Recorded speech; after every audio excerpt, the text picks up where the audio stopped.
Well, it always helps to make a happy set that way, so that's a good thing.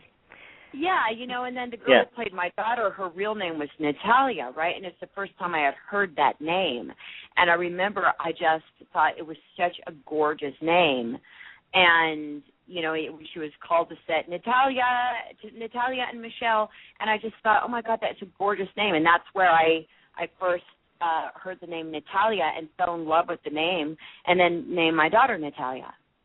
Yeah, it is a beautiful name. Yeah, the first person I ever heard with that name is Natalia Livingston, and she used to be on General Hospital, and I always thought it was pretty at that time, too.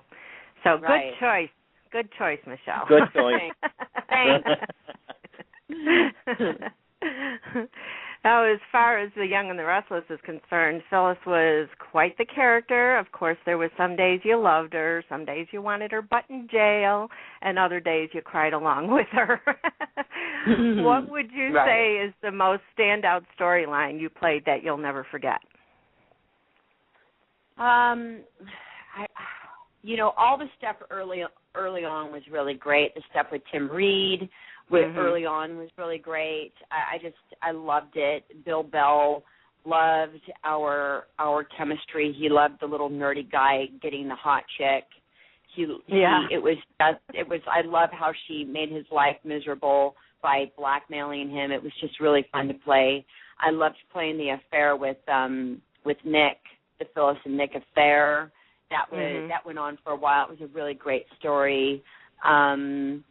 People really loved it too. It was like these two characters who had been on the show for so long, and out of nowhere this thing emerged, and it was kind of interesting to watch. It was interesting to play. Let me think. Those are the ones that stand out in my mind the most, actually. Yeah, I almost think that Nick and Phyllis were hotter together when they were having the affair than when they got married. Yeah. Well, everybody in any story is hotter together until they get married. Do you know what I mean? It's like moonlighting. Remember Moonlighting, Sybil Shepherd? Yeah. And it was like, forever you were wanting them together, and then finally they were together, and you're like, ah. Yeah. And I think that's the thing with television. But with daytime TV, eventually you have to put characters together that people are wanting together. But you have to keep on giving them problems. That's the thing. Right. And if you stop giving them problems, then I think it ceases to be interesting. Exactly. And we don't want boring characters, and that's why you guys get broken up and you have affairs, and then we have to root for you guys to get back together again. So it makes it, exciting for us, too, to keep watching. Yeah, the chase is everything. Yeah, for sure. In life, right? In life, the chase is everything, too.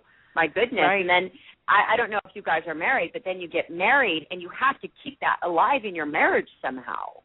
I hear that from my married friends. They're like, gosh, I have to keep my husband guessing. I have to keep him guessing. I hear that and I'm like, that makes sense. Yeah, even if you don't feel like it, you should, still do it. You have to do it because otherwise you'll just be stale and, what kind of marriage is that? Or even a relationship of any kind. Mm-hmm. Yeah. You want a few bumps along the way. Right. Makes it fun. And I've had my share, so somebody else can take a turn now. Not too many, exactly. Not too many bumps. But. David, you had a question? Yes, I did. If it's not too much trouble, Michelle, can you tell us what Jeannie Cooper brought to your life? Jeannie Cooper. Oh, well, she's just, she was just, one of a kind, right? Yes. One of a kind. Such a great woman. And, just so outspoken, so free, so honest and beautiful, and really a soulful woman. I think that's why she's so loved by everybody, because I think that somebody's personality, you know, not their personality, but the essence of that human being comes through on TV. You can't, you can't not know that someone's, it just comes through, you know. And she was just so smart, and she was so beautiful, and such a pistol, and good, just a wonderful person. And I was so happy to know her, and she and I really got on. You know, we were both honest and spoke our mind, and we understood each other. We're both Native American descent. You know, we're just, she's just a really, really beautiful person, and just I don't know what to say. You know, it's just like she's beautiful. I mean, I feel the same way about her as you do. You know what I mean? Yeah, I know. And she's one of the. Go ahead. Oh, I'm sorry. Go ahead. I'm sorry. Oh no, you just don't ever think she's going to go. You know, you just don't think she's going to go. And when she did, it was like it was shocking. You know, even though she had been sick, but it was still shocking. It was. It definitely was. I mean, she's like one of your favorite aunts or your favorite grandmother or somebody, or even your own parent that you think is going to live forever. And when they get sick, that's okay. They'll bounce back. They've been there before. I have a grandmother that lives in California, and she's been down the road to, you know, where we're thinking that this is her last time she's going to be here with us. And she bounces back every time, and that's in a way the way that you look at Jeannie. Yeah. You just don't expect it to be the final time. But I am very grateful that I was able to interview her last year, and that's something that I'll never forget as long as I live. Oh, that's great. That's great. Yeah, I love her outspokenness. I love how she tells the truth, whether you like it or not, and that's it. You know, and even though we're not friends in real life, you can imagine being a friend with her. Yeah, exactly. Mm-hmm. That's how she made me feel. That's how she did that. Very generous. Yep. Yeah. Well, you barely had time to breathe after leaving Young and Restless, and now you've started the Stafford-project, and I can't even tell you how much I laugh where my sides hurt, and you got the tears coming down your face kind of laughing. And it reminds me of the old sitcoms, yet it's kind of a reality show, too. What were your thoughts when you started the project? Well, I you know, it's funny because a lot of people have said, you know, oh, you left Y&R to do this. And I didn't leave Y&R to do the Stafford-project. Yeah. But I mean, but of course I wouldn't have been able to do both. That's for sure. And it would just be too difficult.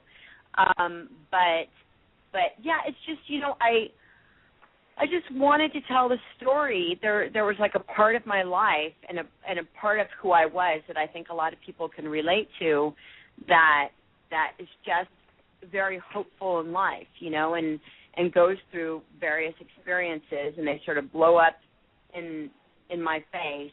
And it was like this aspect of who I am that I felt was very universal to other women, and you know, and also I'm just, you know, all my life I've been a very, very good storyteller. I've been the person at the party who ends up having a lot of people around me telling some story about something that happened in my life. I have a very unique way of looking at things, and various things that have happened to me that somebody would probably choose to forget, but I sort of recant it in a humorous way. It's just kind of who I am. It's just I look at things in a humorous way, and I just thought, how fun to make it about me, but not really me, and make it like a reality show, but it's not really a reality show because it's scripted.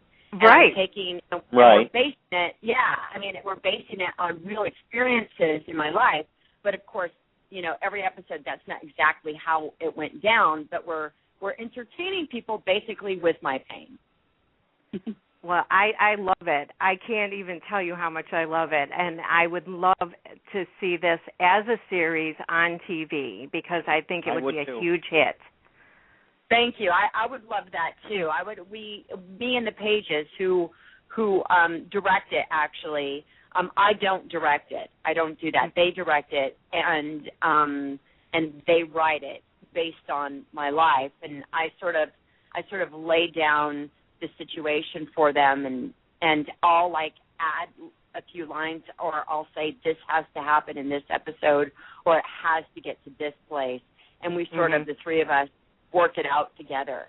But the three of us have this special sort of thing, and we really want to finish our 10 episodes and then go from there, because we've had people approach us already. We've had 3 different kind of big production companies approach us to partner with us. Well, it's funny because it's wonderful. I mean, it's very, very flattering, and they're great people. But we really have to find our thing first, because sometimes you can be approached so early and then not really know who you are as a writer, and then it's easy for somebody else to come in and kind of make it their own thing, Yep, that's true. That's true. Yeah, and we're trying to keep it with our quirky, weird vibe, and we just and maybe people will hate it. I don't know. I'm totally willing for people to hate it. I'm totally willing for, people to go, you suck, you're an old bag, go back to Young and the Restless, you suck. And I'll be like, okay, cool. I just want to tell sort of a truthful story about a woman who's in her 40s, who's a single parent, who's trying to make it through life and get her groove on, and kind of show aspects of what women really do and what women really think of, and how difficult it is to, be a working mom, a single mom, and, a single chick trying to go out and, get something going on. I just wanted to tell that story in, a truthful way and with a funny comedic spin. So, there you go. I think sometimes when you're talking about it, being the single woman and doing everything, I kind of think of the Mary Tyler Moore theme. Yeah. I don't know why. Oh, yeah, right? Yeah. Or Rhoda. Yeah. It is sort of like that without the kid. Yeah. Right. Now, in the opening of your show, one of my favorite faces that you make is the one where the guy almost hits you with the guitar handle. Sorry.